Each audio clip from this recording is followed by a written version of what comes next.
Videos देखने के लिए सब्सक्राइब करें जनसत्ता.com, बेल आइकन दबाकर पाएं लेटेस्ट नोटिफिकेशंस। नमस्कार, जनसत्ता में आपका स्वागत है। मैं हूं उपेंद्र कुमार और आपके लिए लेकर आया हूं नागालैंड हिंसा पर पूरी अपडेट। आखिर सुरक्षा बलों से कैसे हुई इतनी बड़ी चूक और नागा शांति के लिए भारत के विभिन्न प्रधानमंत्रियों ने क्या किए प्रयास। दरअसल भारत के पूर्वोत्तर राज्य नागालैंड में एक बार फिर अशांति का माहौल बन गया है। नागालैंड में शनिवार की रात ग्रामीणों पर सुरक्षा बलों की ओर से फायरिंग की दुखद घटना सामने आई है। इसके बाद रविवार को एक अन्य नागरिक की भी गोली मारकर हत्या कर दी गई। इस फायरिंग की घटना में अब तक कुल 15 लोगों के मारे जाने की खबर है। नागालैंड के गृह सचिव ने इस बात की पुष्टि की है।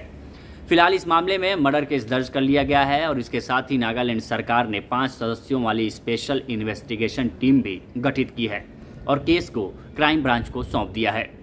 मीडिया रिपोर्ट्स के मुताबिक मोन टाउन में कर्फ्यू लगा दिया गया है और सोमवार तक के लिए इंटरनेट बंद कर दिया गया है। साथ ही आवश्यक वस्तुओं को छोड़कर सभी तरह के वाहनों की आवाजाही पर रोक लगाते हुए धारा 144 लागू कर दी गई है। लेकिन इन सबके बीच सवाल ये उठता है कि आखिर अचानक इतनी बड़ी घटना के पीछे क्या वजह रही। सुरक्षा बलों से इतनी बड़ी चूक कैसे हो गई और सुरक्षा बलों ने किन उग्रवादियों पर कार्रवाई के लिए घेरेबंदी की थी। दरअसल असम राइफल के अधिकारियों का कहना है कि गुप्त सूचना के आधार पर कार्रवाई के लिए सुरक्षा बल तिरुओटिंग रोड पर घात लगाकर तैनात थे। उसी दौरान उन्होंने गलती से ग्रामीणों को विद्रोही समझ लिया। इनपुट में जिस रंग की गाड़ी के बारे में बताया गया था उसी रंग की गाड़ी वहां से गुजरी। जवानों ने गाड़ी को रोकने के लिए कहा लेकिन वह नहीं रुकी। इसके बाद सिक्योरिटी फोर्सेज ने फायरिंग शुरू कर दी जिसमें कम से कम 13 ग्रामीणों की मौत हो गई। वहीं इस घटना पर नागालैंड के मुख्यमंत्री निफ्यू रियो ने कहा कि मोन के वोटिंग में नागरिकों की हत्या की घटना बेहद निंदनीय है। सभी को कानून के हिसाब से न्याय मिलेगा। वहीं गृह मंत्री अमित शाह ने भी ट्वीट किया था कि नागालैंड के वोटिंग में हुई दुर्भाग्यपूर्ण घटना से दुखी हूं। मैं इन लोगों के परिवारों के प्रति अपनी गहरी संवेदना जाहिर करता हूं जिन्होंने अपनी जान गंवाई है। राज्य सरकार इसकी हाई लेवल SIT जांच कराएगी ताकि पीड़ित परिवारों को न्याय मिल सके। वहीं नागालैंड की घटना पर कांग्रेस नेता राहुल गांधी ने केंद्र सरकार की आलोचना की है। राहुल गांधी ने नागालैंड में हुई घटनाओं को हृदय विदारक बताया। राहुल गांधी ने कहा कि ये वाकई दिल दुखाने वाली घटना है। भारत सरकार को इसका जवाब देना चाहिए। राहुल गांधी ने कहा कि देश का गृह मंत्रालय आखिर क्या कर रहा था। देश में सैनिक और आम लोग दोनों ही सुरक्षित नहीं हैं। अपनी ही जमीन पर लोगों को ये सब झेलना पड़ रहा है।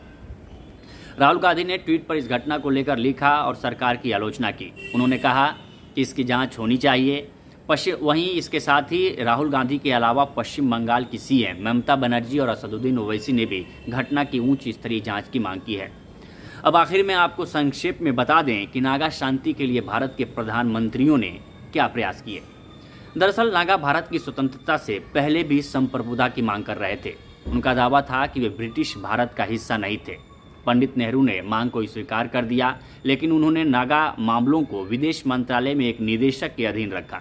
वहीं इंदिरा गांधी ने उन्हें स्वतंत्रता के अतिरिक्त कुछ भी प्रदान करने की पेशकश की लेकिन इस मुद्दे को गृह मंत्रालय को स्थानांतरित कर दिया गया और इसने नागाओं को नाराज कर दिया।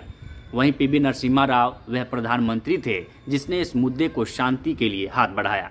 उनकी सरकार ने गुप्त रूप से NSCN-IM के साथ बातचीत की और उसके बाद HD देवेगौड़ा ने भी इसी का अनुपालन किया। उधर इंद्र कुमार गुजराल उनके साथ युद्ध विराम समझौते करने में सक्षम हुए लेकिन यह लंबे समय तक चलने वाली शांति स्थापित करने में विफल रहा। अब बात अटल बिहारी वाजपेयी की आती है। वाजपेयी ने अद्वितीय इतिहास एवं नागाओं की स्थिति को मान्यता दी और साल 2001 में एक संघर्ष विराम निगरानी समूह बनाया, जबकि मनमोहन सिंह ने भी NSCN-IM के साथ बातचीत करने की कोशिश की लेकिन कुछ भी अंतिम रूप नहीं ले सका। वहीं वर्तमान की मोदी सरकार और national socialist council of Nagalim Isak Muivah या NSCN-IM ने अगस्त 2015 में एक नागा शांति समझौते पर हस्ताक्षर किए थे जो उस समय एक ऐतिहासिक उपलब्धि मानी गई थी। लेकिन तब से एक अंतिम समझौता अप्राप्य बना हुआ है। बाकी देश दुनिया की तमाम खबरों के लिए बने रहिए जनसत्ता के साथ। अभी के लिए बस इतना ही।